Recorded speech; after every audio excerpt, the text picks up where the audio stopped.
travel, beauty, fashion, entertainment, arts, fitness, celebrity interviews, and inspiring, engaging conversations with some of the best new and old music around. All this and more when you tune into On the Go with Tiffany Patton podcast. Now, here's your host, Tiffany Patton. You're On the Go with Tiffany Patton here with Brandon Micheal Hall. Hello. He is in the building right here on iHeart and Spotify now. And he has a new pilot. Now, I don't even want to say pilot. He has a new project. A very, I would say, on time project. Tell us about it. It's called God Friended Me. Yep. It's about a young atheist named Miles Feiner who gets friended by God on social media, and through that friend request he becomes an active of change in the lives in which he encounters on a day-to-day basis. So playing an atheist, how close is that role to who you are every day? It's a very, very close role because I grew up in a household of churchgoers and sanctified holy people, and for me, it's what this script has been able to do is allow me to raise the questions that I had as a kid, which is God real? Or is it a divine intervention? Are we all connected by some web of events? And if it's true, then the message behind this, the message behind religion is love one another. Help your fellow man. Be there. Don't the discrimination, the hate, and all that stuff goes out the window. So then I know that that's what I want to practice. So yes, it's been a very personal roller coaster for me, but I know it's a helpful one. It's a divine intervention. I would say. Yes. And so many people though don't really want to admit that they question God. Yeah. Especially with everything that's going on in the world. Yeah. What type of dialogue do you think is going to allow families or just individuals to have after watching God Friended Me? The dialogue and the conversation it's going to spark is one of... It's going to spark a couple of things. First off, it's going to spark the conversation of connection and what does it mean when a family connects other than religion and spirituality, when we actually see each other for who we are and put all that other stuff to the side and say, this is my father, this is my sister. Let's get down to the core root of what the issue or what may be, So I think we're definitely going to touch on that. And we're also going to talk about what it means to be black and be atheist. What does that look like? I've never seen that character. I don't know that character. And so for me it's nice to, and I'm already getting like people on Instagram being like, hey dude, I'm an atheist and I'm African American. I never knew. Wow. This is crazy. So like I know that it's actually reaching that community, So we're gonna talk about that. That's different because, of course, you see blackness and African Americans, and you think the church, you think Pentecostal, you think falling out, you think speaking in tongues, you think a lot of things. Which is true. You think the gospel bird, chicken. You think a lot of things we think of. Yo, I haven't heard that in a minute. Whoa. But, where's that girl again? In Detroit, Michigan. Wow. But a lot of people don't think that we can question God and still be okay. Yeah.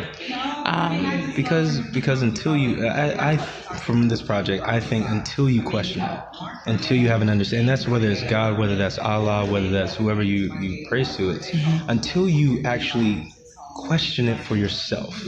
And once again, that's within spirituality, that's within personal life, that's with career, until you actually honestly ask yourself, what does this mean to me and how is this going to move me forward? The dialogue hasn't started. The dialogue is basically like, I'm going to wake up every day and I'm going to continue this routine. What if you broke it down?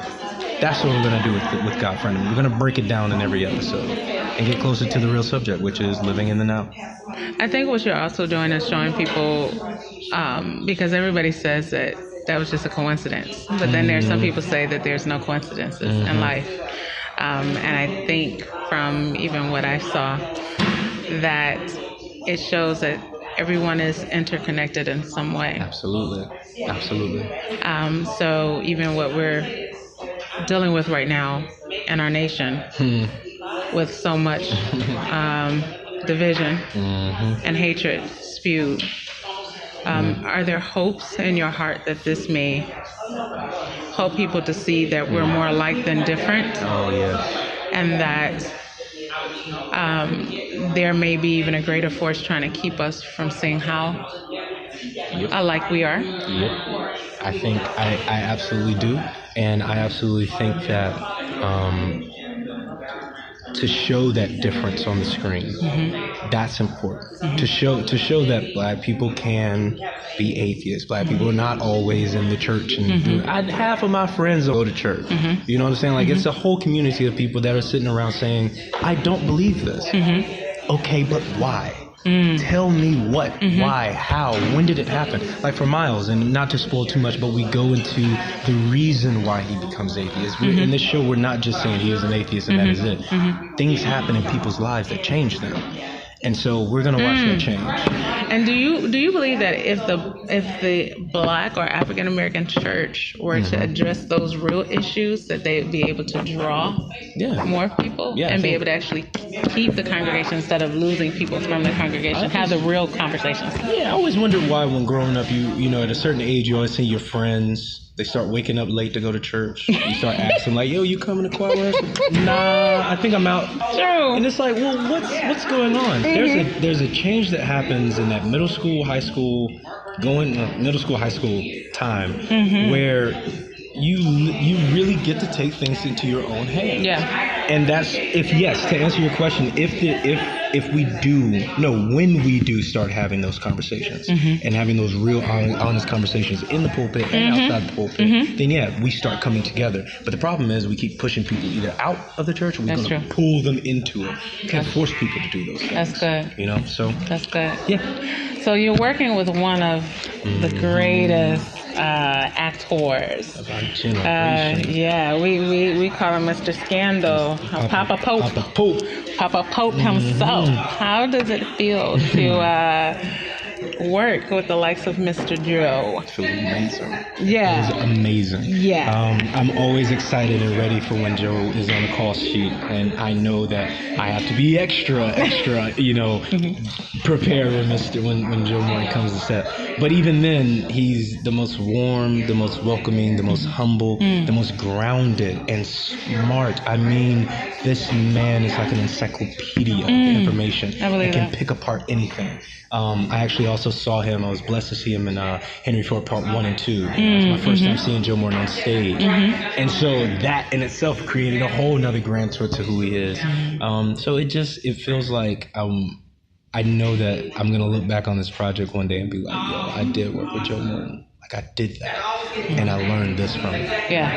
So, what's next for Mr. Brandon Micheal Hall? Yes. Where do you see yourself? Where do you want to see yourself in the next 5 years? Ooh, 5 years? 5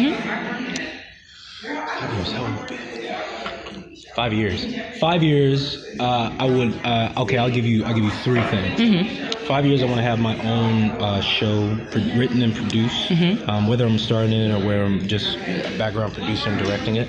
But using my group of friends and my boys back at home to do it, you know. I think you got to look sideways before you start looking up to try to climb the pole. It's like try to bring each other up together. So that's my first one. The second one is for this thing to get syndicated, so I can pay off these student loans. Jesus. Juilliard ain't cheap, y'all. I'm gonna tell y'all right now. And the third one is I see myself being more involved in the community.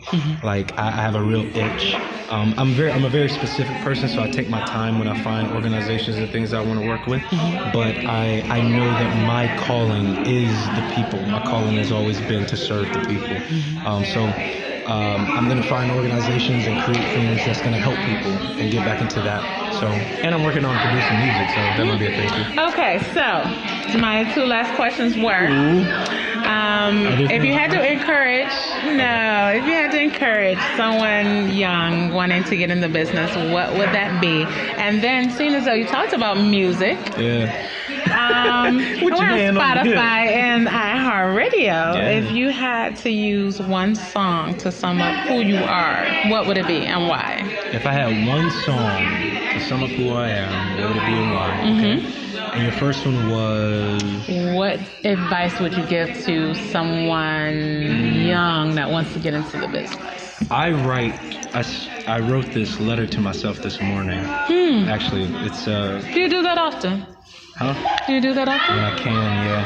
Here, That's I'll read it. nice. I won't use any profanity in it. Okay. I'll, just share it. I mean, it's what you wrote. All right, bet.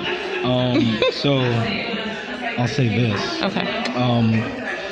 It's called A Heads Up to My 10-year-old self. And it says, one day soon, one of your teachers will tell you that what you aspire to do or to be is pointless, hard, and not financially stable.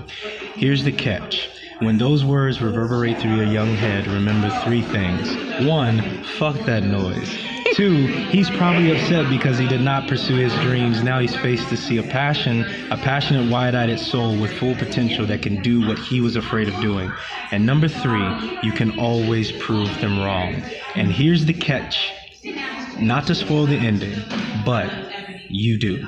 So shine, black boy, shine. And I wrote that to myself, a letter to myself this morning when I was on the plane coming over here. Wow. So that would be my advice. My advice is, I had that teacher that told me like I wanted to be an actor, and he said, that won't work. You're not going to be able to support yourself. And I proved him wrong, and I hold that to myself. That you did. So that would be my thing. And also my song would be one song to describe yourself. One song that describes myself is I can't pronounce it, but maybe you can help me pronounce it. Okay. Outkast's old album, Stody Otis Oopity, what's it? Spotty-Oddy. Nope. How do you pronounce that? I know exactly. I know what you're talking about. The only one I can do is Southern Playlist of Cadillac. And that's bad. I can do Supercalifragilisticexpialidocious, and I know that's not it either. But yeah, that song right there. Okay, that by Outkast. That song by Outkast. All right. That and Tupac's Keeping Your Head Up has always been my inspiration. Because his quote was, I'm not here to change the world, but I'm here to spark a brain that will change the world. And that's my mission. We have been live with the man himself, Yep. Brandon Micheal Hall, Yep. right here live on iHeart and Spotify. Thank you so much for being on the go with me. Absolutely. Continued success. Yes, ma'am. And we can watch. Yeah, you'll be able to watch I was about to say the mayor. You'll be able to watch God Friend of Me. It premieres Sunday, September 30th at 10:30. And then the week after that, we go back to our regular time of 10 o'clock, right after 60 Minutes. Right on CBS. Thank you so much.